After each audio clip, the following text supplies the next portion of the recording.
ورسوله صاحب القرآن. اللهم صل وسلم على رسولك الكريم محمد صلى الله عليه وسلم وعلى آله وأصحابه ومن تبعه بإحسان إلى يوم الدين. Summa amma ba'du.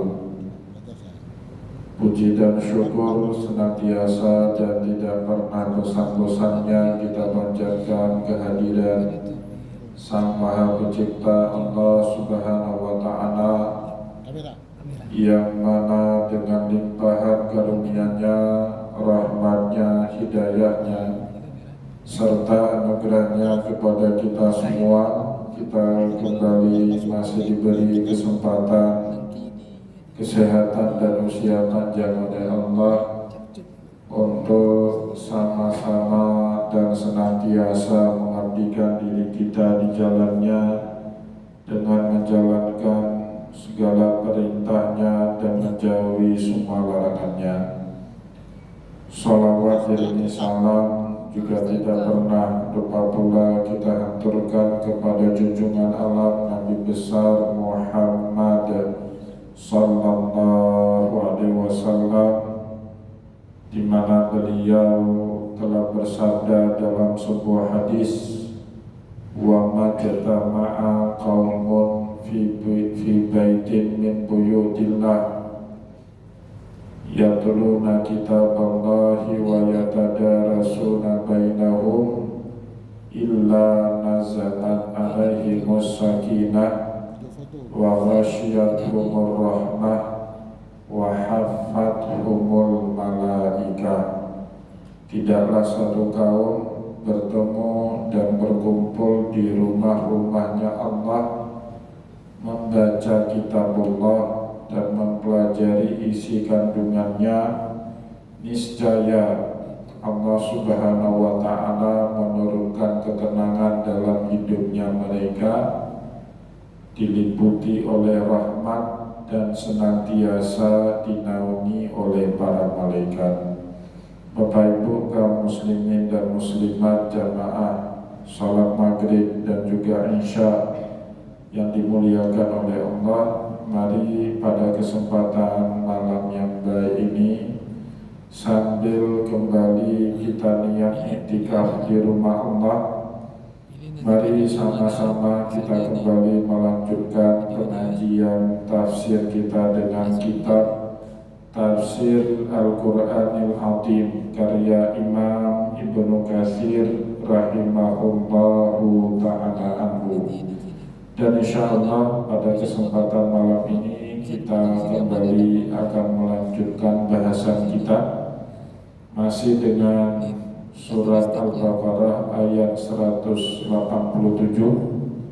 pada potongan ayat wala tubashiruhunna wa antum akifuna fil masajid. Janganlah menggauli istrimu pada saat engkau sedang melakukan ibadah iktikaf pada masjid. Bapak Ibu yang dimuliakan oleh Allah, pada pertemuan yang terakhir kita sudah membahas salah satu yang dikaji oleh Imam Ibnu Katsir, yaitu ahkamul iktikaf, hukum-hukum yang berkaitan dengan iktikaf.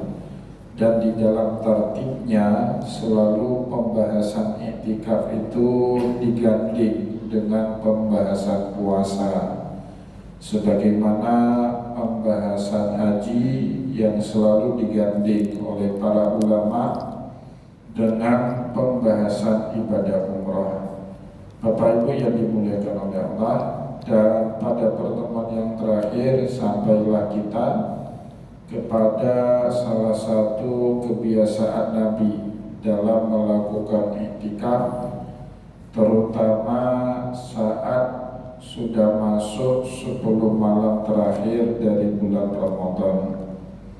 Kama sabatan as-sunnatu an Rasulillah sallallahu alaihi wasallam, sebagaimana kita bisa temukan banyak sekali riwayatnya di dalam sunnahnya Rasul, annahu kana ya'takiful asyral awakhira min syahri Ramadan. Salah satu yang menjadi kebiasaan berulang-ulangnya Rasulullah di bulan Ramadan itu, kalau sudah masuk 10 malam terakhir, maka Nabi kita Muhammad beriktikaf di masjid hatta tawaffahullahu azza wa jalla, sampai Allah subhanahu wa ta'ala mewafatkan beliau. Rutin selama 9 tahun beliau melakukan ibadah puasa Ramadan. Bersama itu pula beliau rutin melakukan iktikaf pada malam 10 terakhir. Summa i'takafa azwajuhu min ba'dih.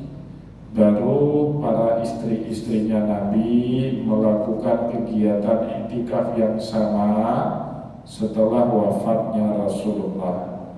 Ini sekaligus yang membuktikan kepada kita Bapak Ibu, iktikafnya seorang istri sangat bergantung dengan izin dari suaminya. Kalau seorang suami tidak mengizinkan, maka tidak ada hak bagi seorang istri melakukan iktikaf. Begitu juga ibadah-ibadah sunnah yang lainnya. Sepakat para ulama, istri dalam menjalankan ibadah sunnah boleh atau tidaknya bergantung kepada izin dari seorang suami.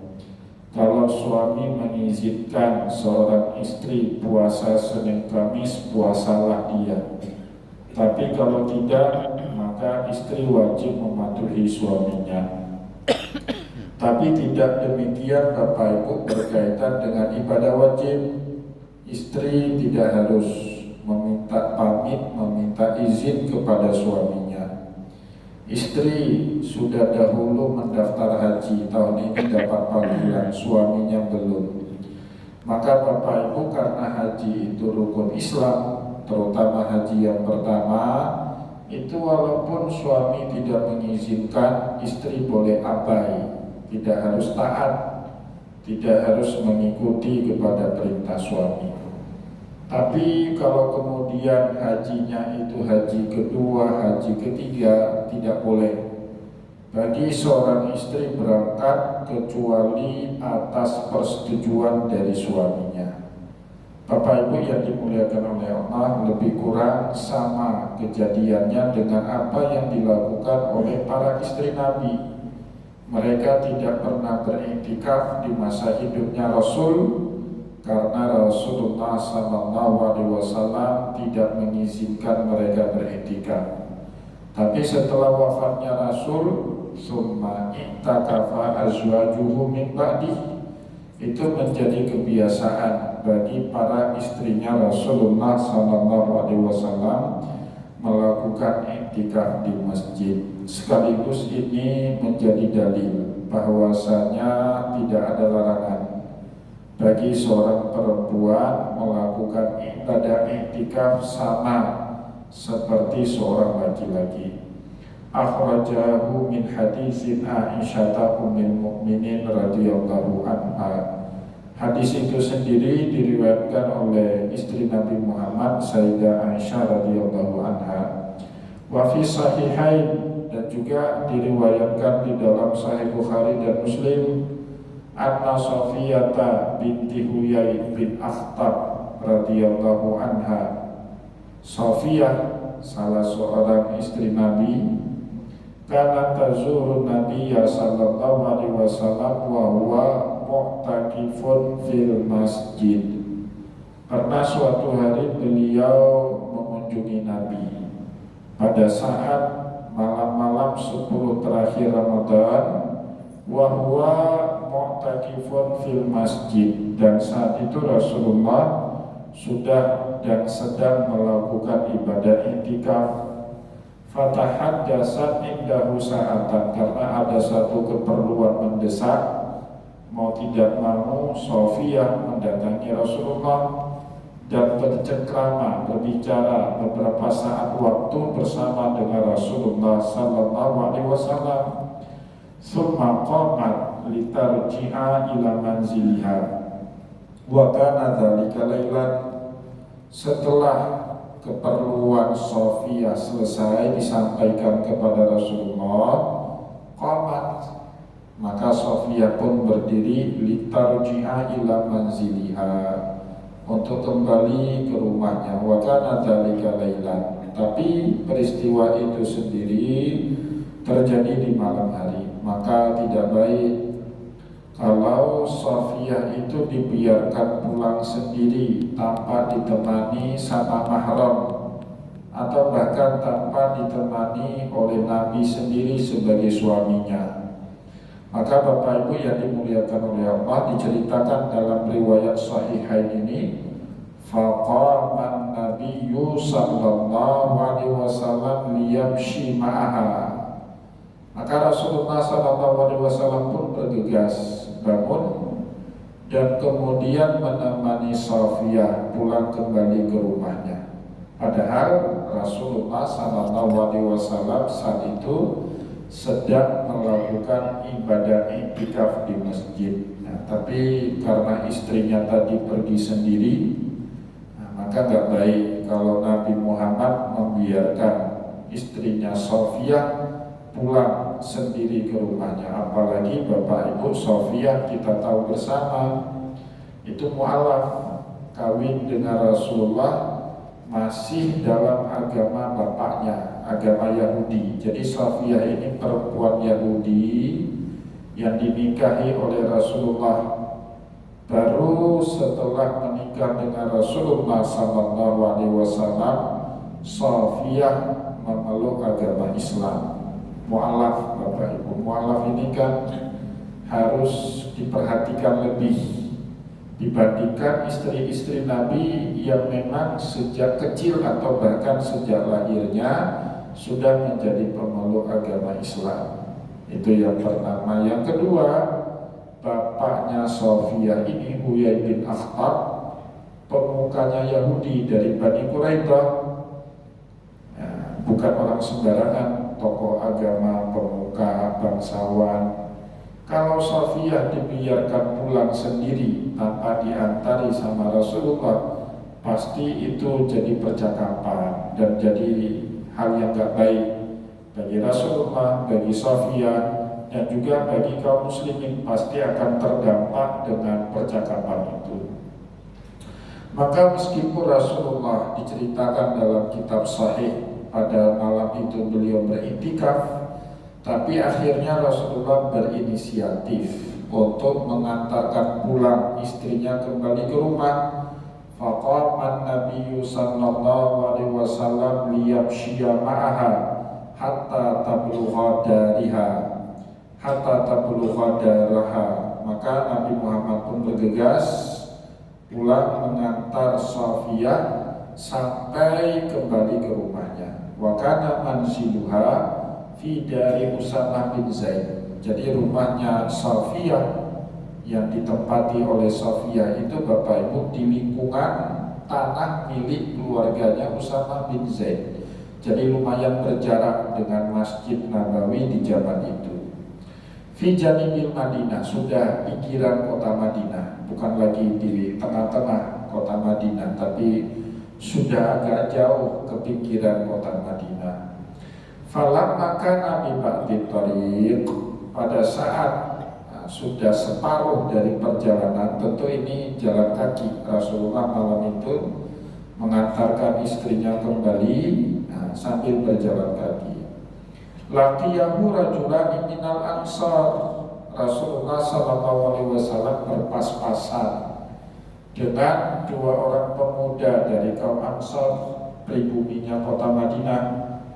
Falamma ra'ayan Nabiyya sallallahu alaihi wasallam asra'a, ay wa fi riwayatin tawara, ay haya'un minan Nabiyyi sallallahu alaihi wasallam liyakuna ahlahu ma'ahu. Maka orang Ansar ini, dua pemuda Ansar, pada saat melihat Rasulullah Sallallahu Alaihi Wasallam berjalan bersama dengan istrinya, mereka bergegas jalan cepat, asro'a. Kenapa? Ay hayakun minan nabi, karena mereka malu kalau ketahuan mereka melihat Rasulullah di gelap-gelap berduaan dengan istrinya, padahal mereka tahu semua Nabi Muhammad sedang beribadah iktikaf di masjid. Aturannya kan jelas.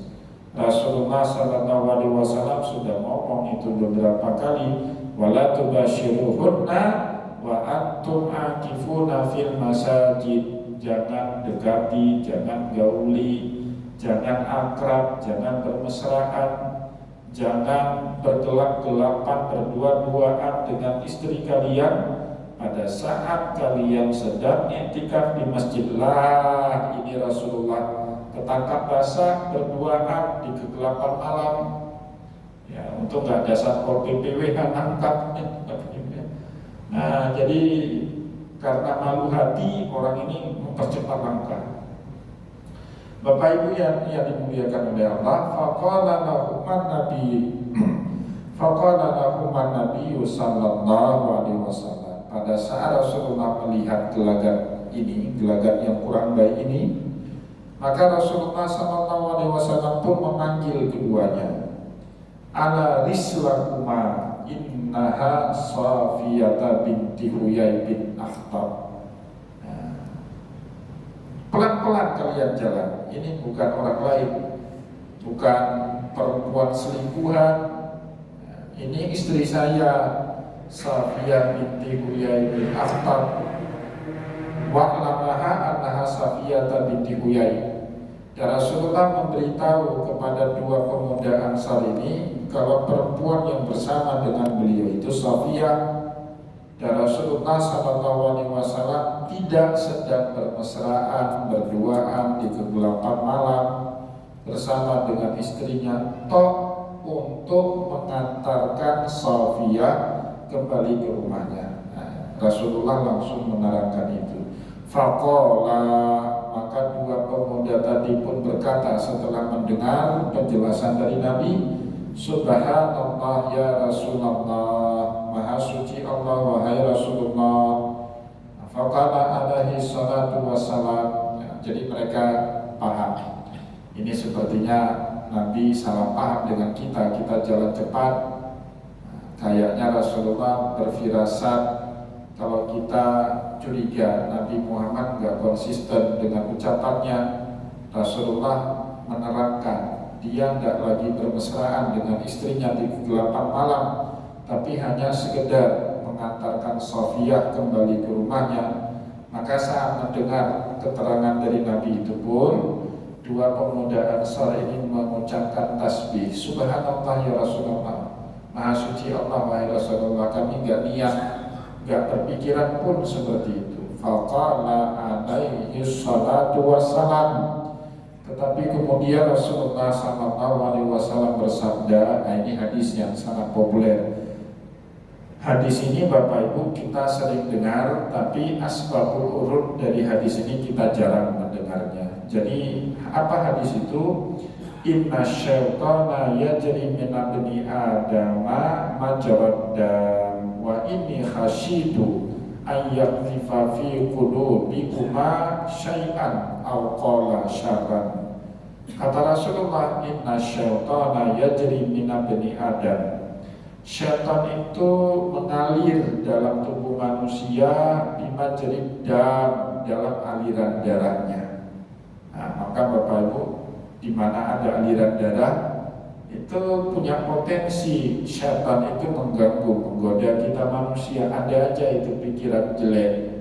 Manusia itu gampang sekali Bapak Ibu dibelokkan. Daripada berhusnudzon, pasti manusia lebih gampang untuk bersuudzon kepada orang lain. Padahal kan kalau mau husnudzon kita gampang Bapak Ibu ya. Tapi kadang-kadang kita gampang sekali dibelokkan untuk kemudian memilih bersuudzon kepada orang yang kita lihat agak aneh, agak nggak sesuai dengan perbuatan. Padahal kalau kita cari celah untuk berhusnudzon, ketemu itu Bapak Ibu. Maka sebab itu Rasulullah menegaskan kepada dua sahabat Ansar tadi, inna syaitana yajri mina bani Adam majrad dam. Syaitan itu menggoda manusia mengikuti aliran darah yang ada pada tubuhnya. Wa inni khasyitu an yakdifa fi qulubikuma syai'an. Saya khawatir kalau nanti si syaitan itu akan menggodakan sesuatu di dalam hati kalian, au syarran, atau berburuk sangka kepada diriku. Nah, maka Bapak Ibu, disinilah kemudian Imam Syafi'i berijtihad dari hadis, dari cerita Asbabul Urud tadi. Nah, kemudian di dalam kitab tafsir Imam Ibnu Katsir, beliau mengutip pandangannya Imam Syafi'i. Qala Syafi'i rahimahullah, arada alaihi salatu wassalam ayyu'lama ummatahu atabardi minat tuhmati fi ma'alina. Dari peristiwa dan cerita hadis tadi, Rasulullah SAW ingin memberikan petunjuk kepada kita umatnya. Ayyu'lama ummatahu, ingin memberitahu kepada kita umatnya, atabardi minat tuhmati fi ma'alina. Kalau kita bisa menjelaskan dari segala potensi tuduhan fitnah kepada kita di tempat itu, maka lakukan Bapak Ibu. Ada desas-desus misalnya, kita ini ngambil duit umat.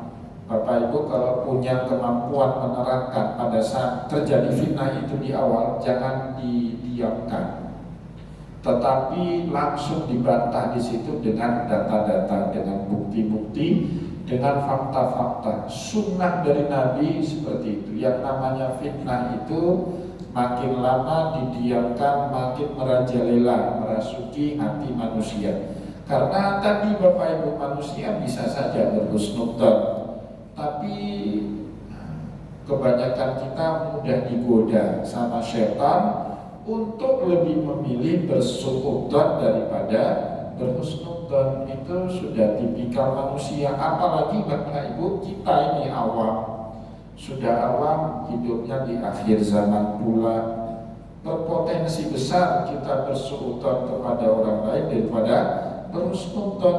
Nah, jadi jangankan kita, Rasulullah saja sempat disuudzonkan oleh para sahabatnya, ya kan? Dan itu kejadian nggak sekali Bapak Ibu, kalau kita baca di dalam hadis, banyak dan berulang kali.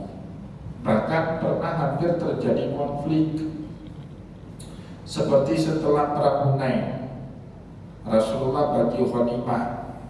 Tapi pada saat bagi ghanimah kali itu tidak seperti biasanya. Orang-orang baru masuk Islam mu'alaf, karena perang Hunain itu setahun setelah Fathul Mekah. Orang-orang Mekah yang baru masuk Islam itu dikasih bahagian ghanimah yang lebih banyak daripada kaum muslimin as-sabiqunal awwalun, generasi pertama Islam, baik dari kalangan muhajirin dan ansar. Terjadi desas-desus, omongan. Salah satu sahabat anak muda namanya Ubaid Abdullah bin Zaid radhiyallahu an pergi menghadap Nabi, ya Rasulullah, sahabat Ansar sudah ngomong ini ngomong itu tentang Anda, ada desas-desus, Anda ini gak adil, Anda ini memberikan banyak ghanimah kepada keluarga Anda yang di Mekah. Di Mekah itu kan, orang Mekah itu kan keluarga Nabi semua Bapak Ibu, semua keluarga Nabi itu. Abu Sofyan masih bapak mertua Nabi, Abu Sofyan itu ya masih keluarga Nabi, bapak mertua Nabi, karena salah satu putri Abu Sofyan itu nikah dengan Rasulullah, Ummu Habibah Ramlah binti Abi Sofyan. Nah, jadi bahan omongan Rasulullah saja diomongin Bapak Ibu, apalagi kita nih yang dosanya lebih banyak dari amal soleh. Nah, maka Rasulullah tanya sama Abdullah bin Zaid, kamu posisinya di mana? Kamu dukung saya atau mencurigai saya? Maka Abdullah bin Zaid jujur, wa ma'ana illa minal qaumi ya Rasulullah, saya ini kan bagian dari kelompok kaum saya. Wah, ini kayaknya bahaya kalau dibiarkan lama. Maka Rasulullah panggil semua orang Ansar, dipanggil sama Nabi hari itu juga Bapak Ibu. Padahal itu Rasulullah lagi recovery pasukan perang. Jadi Hunain itu arah tenggara dari kota Mekah. Rasulullah baru kembali dari Hunain, pasukan Nabi banyak yang cedera, luka-luka, maka disembuhkan, dirawat, di recovery di satu tempat namanya Ji'ronah, yang tempat kita ambil mikot sekarang waktu umrah. Di situ Rasulullah dirikan kemah sambil bagi-bagi ghanimah di suudon sama para sahabat, diomongin, difitnah ini itu. Maka Rasulullah nggak tunggu matahari tenggelam, hari itu juga beliau kumpulkan semua orang Ansar. Yang bukan Ansar nggak boleh dekat, jauh dari kemah. Rasulullah mau bicara dari hati ke hati dengan orang Ansar. Disitulah kemudian Rasulullah berbicara dari hati ke hati, tujuannya kasih mu'alaf itu lebih, kenapa kalian orang Ansar ini nggak dikasih sebanyak orang-orang Mekah, ya kan? Diterangkan satu persatu sama Rasulullah sampai Nabi Muhammad memuji orang-orang Ansar. Lau salakal ansara tarikan la salaktu tarikal ansar.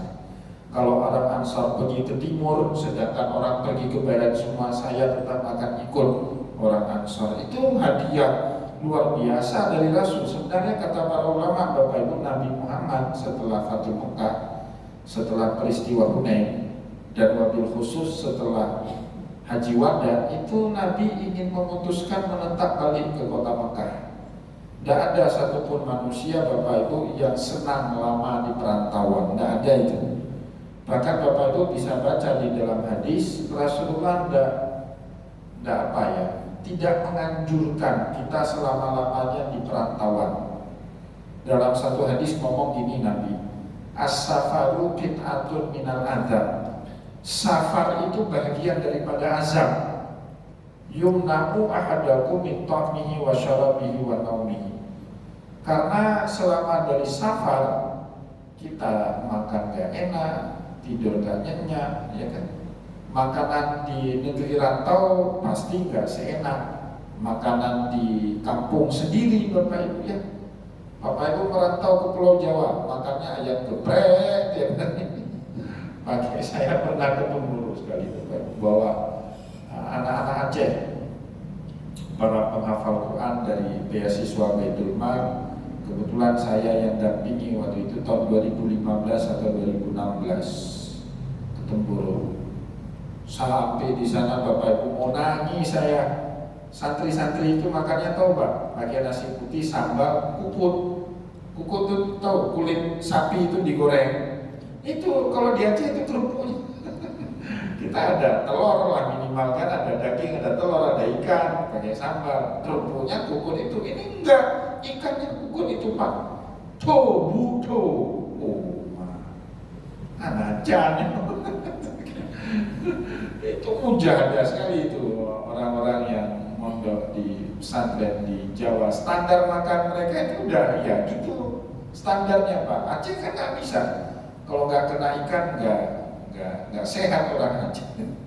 Nah, kakak saya lama tugas di Sukabumi. Itu pernah sekali waktu saya ke Sukabumi ke rumah kakak saya. Kita belanja karena datang saya dia belanja banyak ikan. Waktu bawa pulang ikan itu 2 plastik, orang tetangganya pada kaget. Kok banyak ya bau ikannya? Jadi dianggap kaya. Padahal standar makan kita ya anak menjengkut ya kan. Orang di Jawa Barat itu Sukabumi itu lihat kita makan ikan banyak-banyak itu kaget, dipikirnya kaya. Enggak, padahal standar makannya ya gitu. Nah, maka Rasulullah ngaku itu safar itu paling gak enak. Tidur gak enak, budayanya gak sama. Mekah Madinah juga lebih kurang sama. Jadi Rasulullah sudah niat tuh mau balik ke Mekah, tapi beliau memutuskan menghormati orang Ansar. Nah, itu apresiasi yang paling tinggi dari Nabi kepada orang Ansar. Coba hari ini Bapak Ibu, kalau tidak ada kuburan Nabi di Madinah, Bapak Ibu umrah haji pergi ke Madinah kan? Mana mau? Ngapain kita buang-buang waktu ke Madinah itu? Ya. Tujuan pertama kita ke Madinah ngapain Pak? Yang utamanya itu ziarah ke kuburannya Rasulullah Sallallahu Alaihi Wasallam mati kota Madinah kalau tidak ada jasa Rasulullah Sallallahu Alaihi Wasallam hari ini. Itu kemuliaan bagi orang Madinah, itu ada kuburan Nabi itu ya. Orang berbondong-bondong datang ke Madinah hanya untuk itu. Pada prosesi haji dan umrah tidak ada urusannya dengan kota Madinah, semuanya adanya di kota Makkah Al-Mukarramah. Bapak Ibu kaum muslimin dan muslimat jamaah pengajian yang dimuliakan oleh Allah, sebab itu kata Imam Syafi'i, sunnahnya kalau ada desas-desus mengenai kita fitnah ini itu dan kita mampu mengkanternya di saat itu juga, jangan didiamin, jangan dibiarkan ya, masalah itu makin besar kalau dihindari, dibiarkan, tapi dijawab ya. Setelah dijawab masalahnya nggak meredah, itu bukan tanggung jawab kita lagi gitu ya, kita sudah menerangkan. Nah, Bapak Ibu yang dimuliakan oleh Allah, li'alla yaqa'a fi mahdzur ya, salah satu sebab harus diterangkan segera bukan hanya untuk kepentingan kita, supaya orang yang menuduh kita sembarangan itu nggak terjebak dalam dosa yang berlalu-lalu. Kalau dia ngomongin kita terus kan kasihan dianya, kita nggak lakukan itu akhirnya jadi fitnah dan itu nggak baik buat dia, bukan buat kita nggak baiknya, tapi buat teman-teman kita itu nggak baik itu ya. Wa huma kana atqa lillahi ayyadhanna bin nabi sallallahu alaihi wasallam syai'an. Dan tentu dua sahabat tadi Bapak Ibu lebih bertakwa daripada kita semua untuk berprasangka ini itu kepada Rasulullah sallallahu alaihi wasallam. Apalagi kita ini nggak sebaik sahabat Nabi, dan orang yang kita zonkan, yang kita sangkakan itu juga tidak sebaik dengan Nabi. Kita ini nggak sebaik sahabat Nabi, orang yang kita sangkakan itu juga nggak sebaik dengan Nabi. Maka oleh sebab itu kita lebih utama, kalau ada fitnah ini itu jawab ya. Kalau bisa jawab, kalau enggak ya udah diam. Diam itu juga punya khasiat. Kalau kita nggak mampu menjawabnya dengan bahasa yang baik, khasiat diam itu apa Bapak Ibu? Dia menawarkan segala apapun yang sangat perih yang menghantam diri kita itu tawar sendiri dengan diam itu. Bapak Ibu pernah lihat orang difitnah macam-macam, lama-kelamaan 1, 2, 3 tahun jadi biasa lagi, ya kan? Marahan diam, ketemu setelah sekian lama jadi biasa lagi. Itu salah satu khasiat kalau kita diam ya. Jadi kalau bisa bicara, kalau nggak bisa ya pilihlah diam. Bapak Ibu kaum muslimin dan muslimat jamaah pengajian yang dimuliakan oleh Allah, kita cukupkan bacaan kita pada kesempatan malam ini ya. Saya kira tadi bisa kita tuntaskan ayat 187 ini, insyaallah ada beberapa paragraf lagi ya, 3 paragraf lagi akan kita sambung bacaannya pada pertemuan yang akan datang. Semoga apa yang telah kita sampaikan tadi bermanfaat ya kepada kita semua, ilmu baru bagi kita itu ya dalam menghadapi fitnah. Nah, jadi tidak usah terlalu berkecil hati juga Bapak Ibu ya. Kalau kita berkecil hati, baca segera riwayat-riwayat seperti ini. Manusia semulia Nabi pun kena fitnah, apalagi kita yang tidak, dan jauhlah dibandingkan Rasulullah.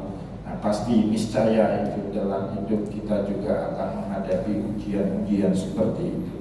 Semoga ada manfaatnya. Saya mohon maaf jika ada yang tidak berkenan. Wallahu muwaffiq ila aqwamit thoriq wa nasrun minal fatul karim. Wassalamualaikum warahmatullahi